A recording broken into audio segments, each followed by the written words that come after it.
Good day mga master. For today's video, papakita ko sa inyo kung paano magkarga ng liquid na mabilisan.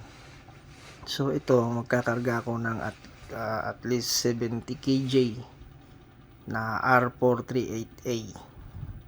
Yan. Ano pala to mga master? Provision positive compressor namin to. So, yan, dyan tayo magkakarga sa discharge line service valve. May isang valve dyan na galing sa condenser. Yun, isasara lang natin yan mga master habang tumatakbo pa yung compressor para magpa-pump down siya.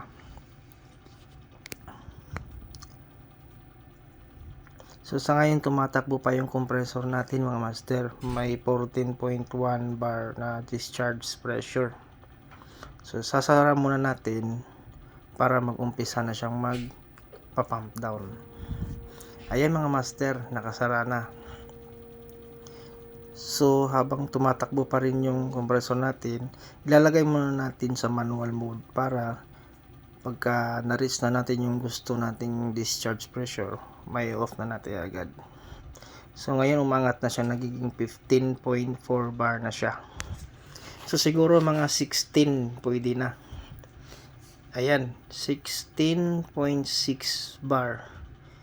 Pwede na yan i-off para magkapag-umpisa na tayong magkarga. Ayan mga master, na-off ko na.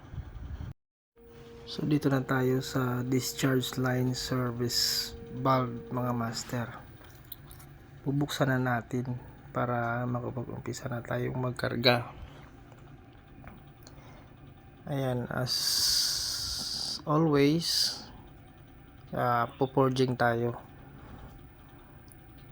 Ayan mga master, puporging tayo. Pagkatapos mag-forging, itataob na natin yung tangke natin para liquid ang papasok. Tapos dyan, pa-forging din tayo.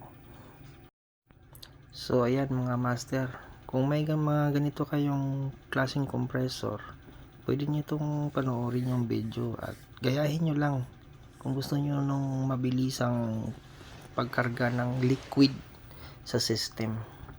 Sana may naipakita akong bagong learning sa inyo mga master.